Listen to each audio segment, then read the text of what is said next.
What's the one thing that rich people buy that the poor and middle class don't?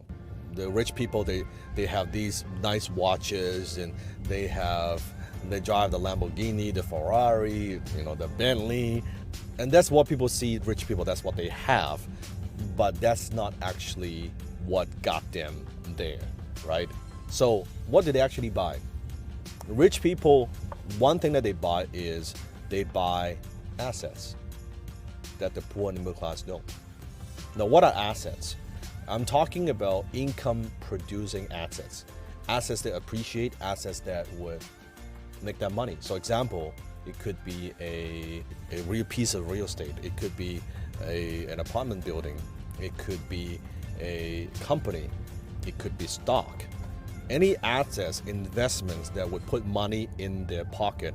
Versus poor and middle class, what do they buy? They buy liabilities. If you study a little bit about Robert Kiyosaki's The Rich Dad Poor Dad, you know that the definition of assets is it's assets, it's things that put money in your pocket. And most middle class, they buy liabilities such as their home, their primary residence, that they think is asset, which is not, because assets are supposed to make you money while you sleep, versus liabilities is to eat you. It takes away money from you while you sleep.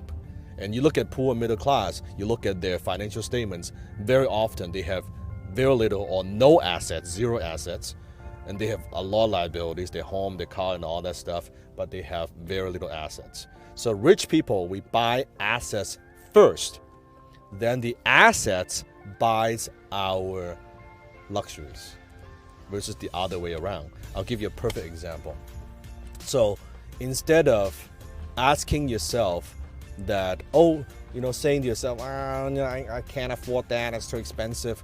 Rich people, that's not how we think. That's a very low level poor person mentality. I can't afford it, right? Rich people, we ask the question, not only how can I afford it, but how can I make this make me money? How can I make this make me money? So instead of thinking, so let's say for this car, so I could have just buy this Bentley anytime, but I waited for a period of time because I set a goal and say, okay, instead of just buying a liability, I need to buy the asset first.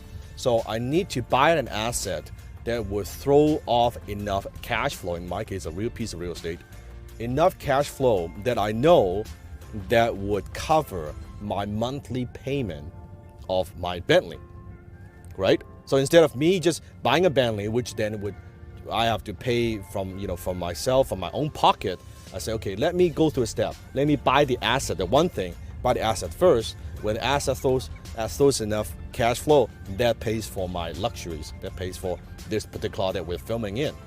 So even though when this car, I might change 2-3 years, when I no longer drive it, when I sell it, whatever it is, guess what? I still have the asset that's working for me.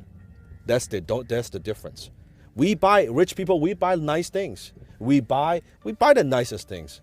The difference is we don't want to use our own money.